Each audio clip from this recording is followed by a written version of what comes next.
శ్రీ మహాగణాధిపతయే నమః. శ్రీమాత్రే నమః. నిత్య జీవితంలో అనునిత్యము సమస్యలు ఎదుర్కొంటున్నప్పుడు ఆ సమస్యల నుండి బయటపడటానికి నవగ్రహాలను ప్రసన్నం చేసుకోవాలి.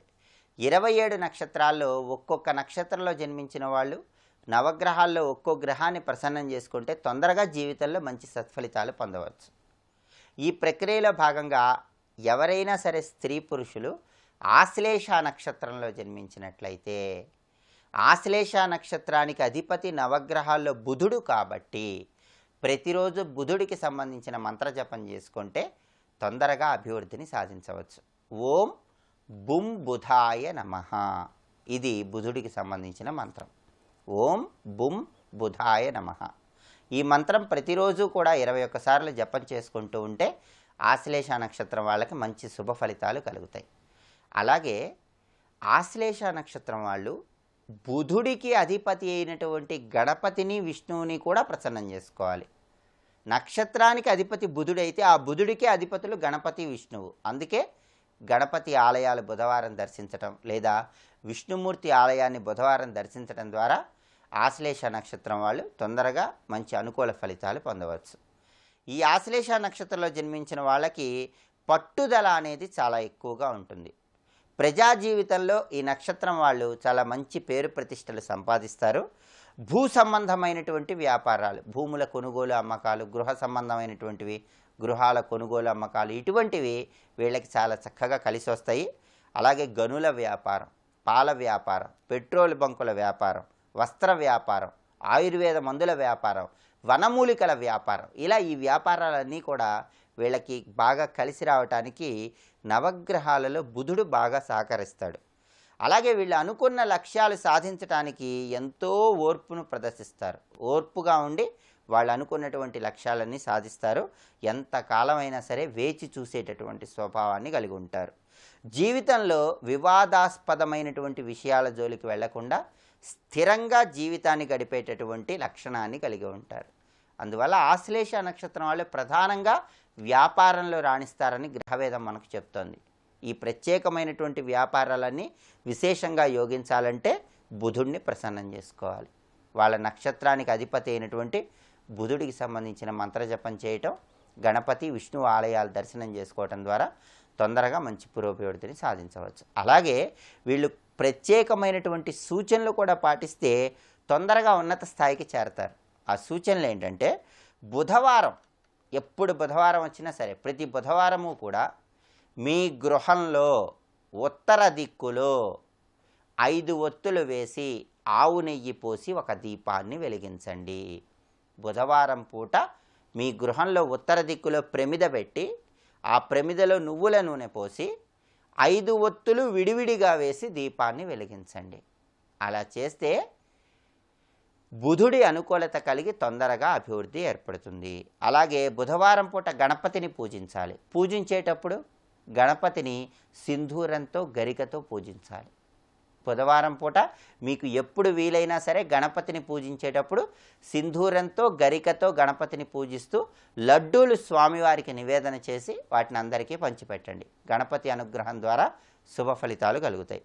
అలాగే ఈ ఆశ్లేష నక్షత్రం వాళ్ళకి సంపత్తార మఖా నక్షత్రం, అంటే వాళ్ళకి సంపదలిచ్చే నక్షత్రం మఖా నక్షత్రం. అందుకే ఆశ్లేష నక్షత్రం వాళ్ళు ఎప్పుడైనా సరే మఖా నక్షత్రం ఉన్న రోజు గణపతికి ఉండ్రాళ్ళు నివేదన చేయండి.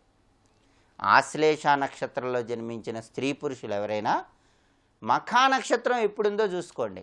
మఖా నక్షత్రం ఉన్న రోజు గణపతికి ఉండ్రాళ్ళు నివేదన చేయండి. అలా చేస్తే ఈ మఖా నక్షత్రం అనేది ఆశ్లేషకి సంపత్తార, సంపదలిచ్చే నక్షత్రం అవుతుంది. కాబట్టి ఆర్థికంగా మంచి విజయాలను సాధించవచ్చు. అలాగే శుక్రవారం రోజు దుర్గాదేవికి ఎర్రటి పుష్పాలతో పూజ చేస్తూ అమ్మవారికి చిత్రాన్నం నివేదన చేయండి, పులిహోర నివేదన చేయండి. దుర్గాదేవికి పులిహోర నివేదన చేయటం, ఎర్రటి పుష్పాలతో శుక్రవారం పూజ చేయటం ద్వారా ఈ ఆశ్లేష నక్షత్రం వాళ్ళు తొందరగా జీవితంలో అభివృద్ధిని సాధించడానికి అవకాశం ఎక్కువగా ఉంది. అలాగే అమావాస్య రోజు ఉపవాసం ఉండండి.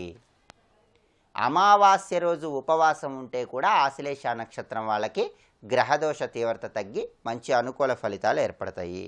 అలాగే ఎప్పుడైనా వీలైతే సుబ్రహ్మణ్యేశ్వర స్వామి వారి ఆలయంలో దీపం వెలిగించడానికి మీరు కర్పూరం ఇవ్వండి.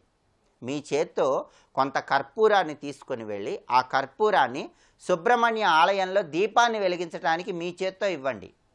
అలా చేస్తే కూడా మీకున్నటువంటి దోషాలను తొలగింపజేసుకొని మంచి శుభ ఫలితాలను సిద్ధింపజేసుకోవచ్చు. అలాగే ఎప్పుడైనా సరే దుంప ఆహార పదార్థాలు అంటే బంగాళదుంపలు ఇటువంటివి మీకు వీలైనప్పుడు బుధవారం మీ చేత్తో ఎవరికైనా దానం ఇవ్వండి. అలా దానం ఇస్తే మీకున్న గ్రహ దోషాలన్నీ తొలగిపోతే శుభయోగం కలుగుతుంది. అలాగే ఉపవాసం ఉండాలనుకున్న బుధవారం ఉండండి. బుధవారం ఉపవాసం ఉండి ఇష్టదేవత స్మరణ చేసుకుంటే ఆశ్లేష నక్షత్రం వాళ్ళు తొందరగా మంచి అభివృద్ధిని సాధించవచ్చు. అలాగే ముఖ్యమైనటువంటి కార్యక్రమాలు ప్రారంభించేటప్పుడు మీ గృహంలో ఆగ్నేయ దిక్కులో దీపం వెలిగించి ఆ ముఖ్యమైన కార్యక్రమాలన్నీ ప్రారంభించండి. ఇలా చేస్తే మీకు బాగా కలిసి వస్తుంది. అలాగే ఈశ్వరుడికి విష్ణుమూర్తికి సంబంధించిన మంత్రాలు కూడా జపం చేసుకోండి. అలా జపం చేసుకుంటే ఉన్నత ఫలితాలు కలుగుతాయి. ఓం నమ శివాయ, ఓం నమో నారాయణాయ అనే మంత్రస్మరణ కూడా మీకు బాగా అనుకూలిస్తుందని చెప్పవచ్చు.